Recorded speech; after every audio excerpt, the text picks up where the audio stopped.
Hey everybody, Tony D with a Hollywoke hot take.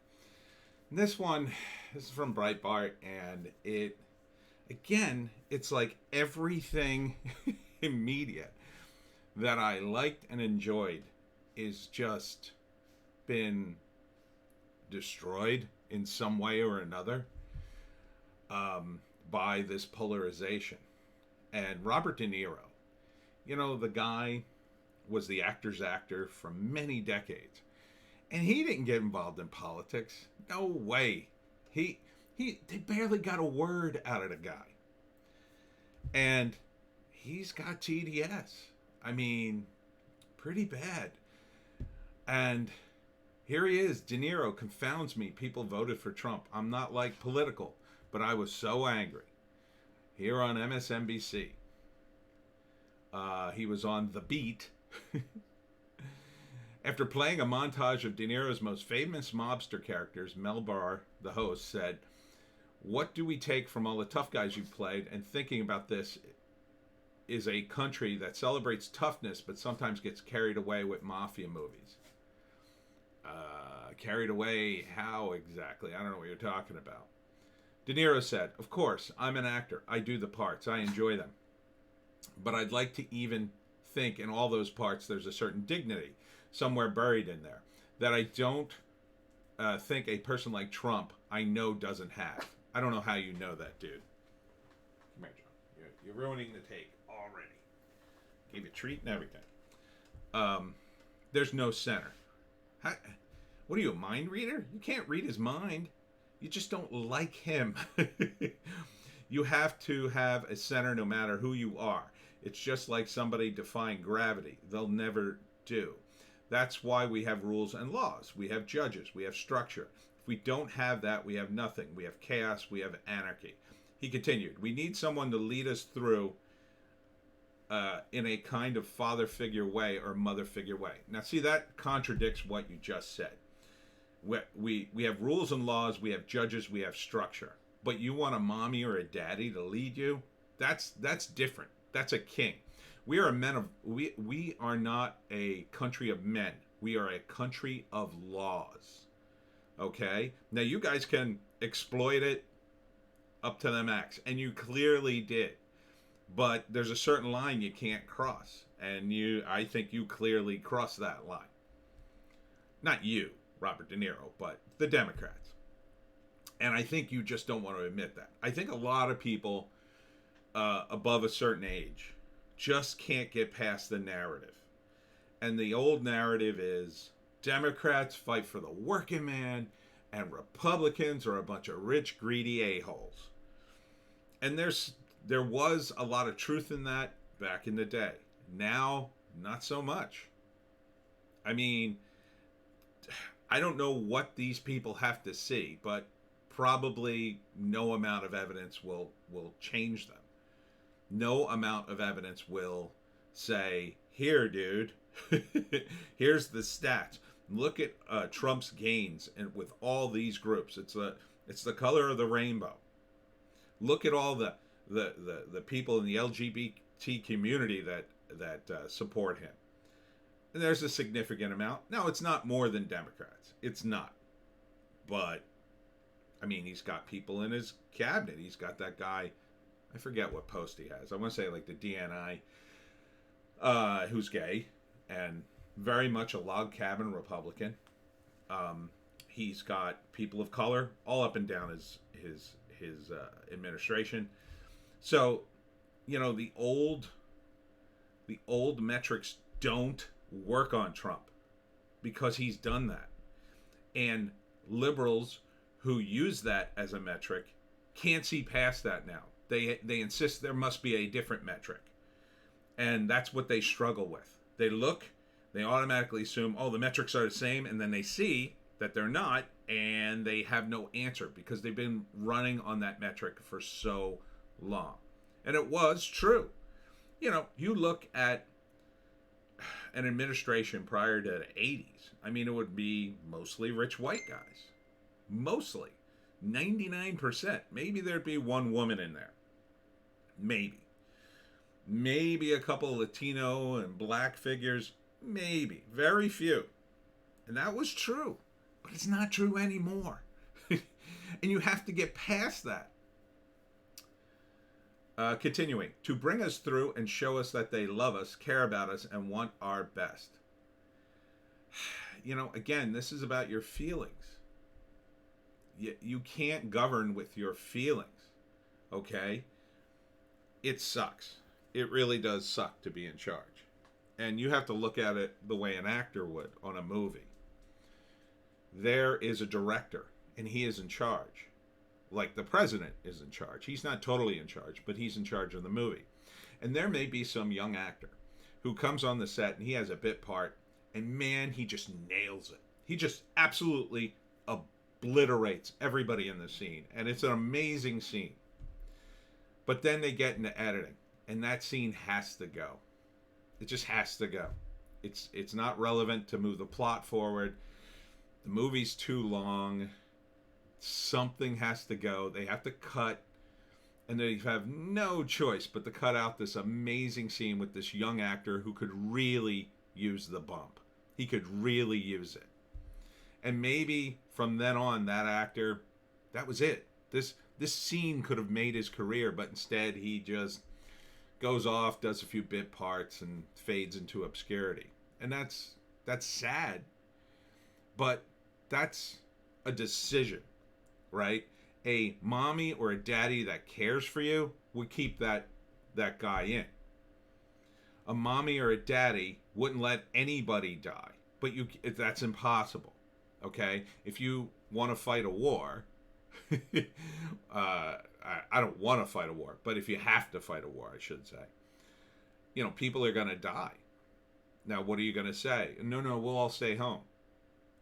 Well, I would like that to a certain extent in America, but sometimes you can't help but have to fight. Sometimes. I think it should be extremely rare, but sometimes you have to.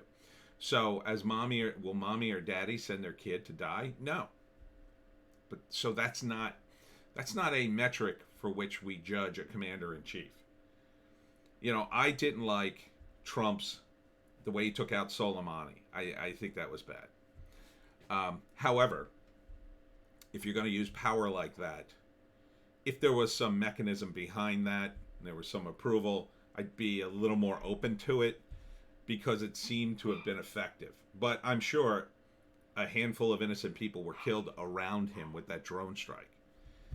And, you know, if that in turn helped bring peace in the Middle East, just because you got rid of that one guy, and it seems like we're heading that way, what do you say to that? You have to say, well, that was a calculation and it was a good one. You know, in the long term. Continuing. They are looking out for us. The total opposite with someone like him. It confounds me how he ever got elected. He did. Crazy things happen. That's what we need in a leader, any leader. That's what we're going to get with Joe Biden and Kamala Harris. He added, I'm not like political, but I was so angry and so enraged and confounded that he would actually behave the way he did, and people bought it. First off, you're very political now, Mr. DeNiro. Very political. You weren't before, but now you are. I mean, certainly through the Trump campaign, you have threatened Trump on stage, and, you know, you've made numerous statements. You're on MSNBC. You're political now. I mean, I don't want you to be, but you are. He concluded, I now see that many, many people in the country feel this way. I'm sad about other people who don't. They are accepted him and would, wow, terrible copywriting or weird speech coming out of Robert. They are accepted of him and would have voted for him and have voted for him. I don't know why. That's all it was from the beginning. How could this guy behave this way? That's all. Well, this is the problem. You haven't done the work to understand why Trump got elected in the first place. You don't understand how the Midwest jobs were hollowed out, mostly by Democrats, and the trade deals they cut and encouraged, and that Joe Biden continues to threaten that he'll go right back to.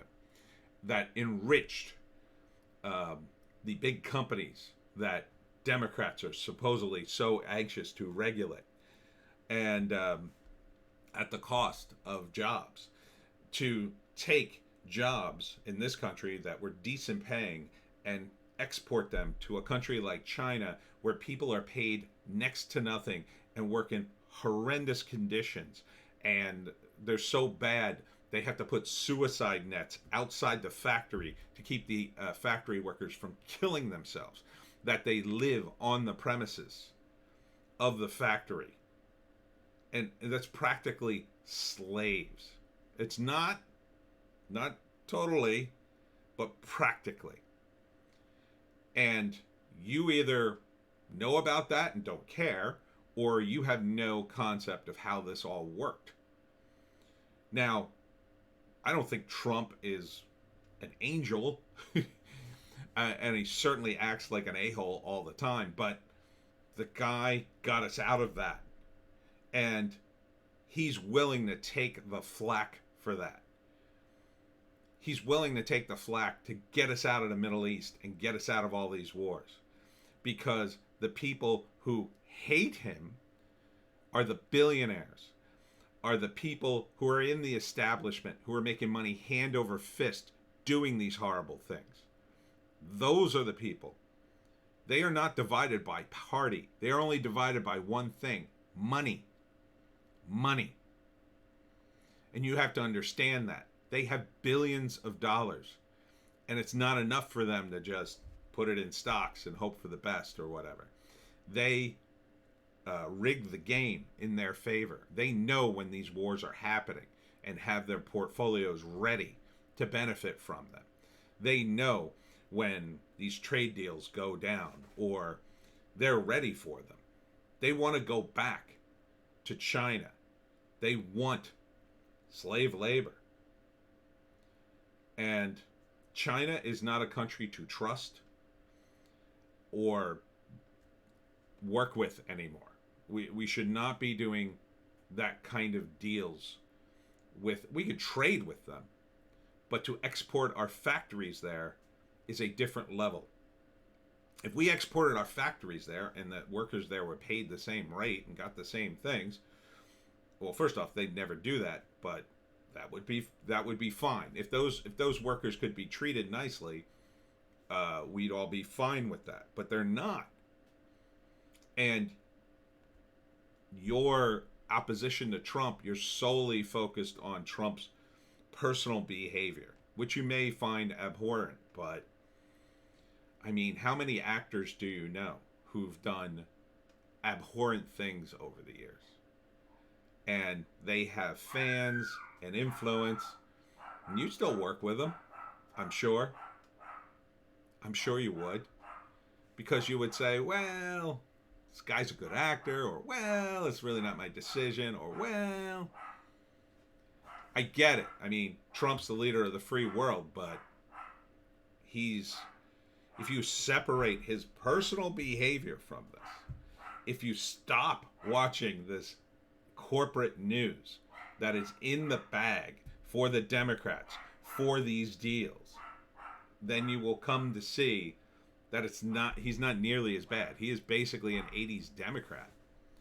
A guy who's actually doing what 80s Democrats promised, keeping us out of wars and helping the working class. That's why the working class loves Trump. That's why the truckers are going to shut down the country on November 9th, or 29th, if he doesn't get in. But I don't know. You're not going to listen to me, but I thought I'd tell you.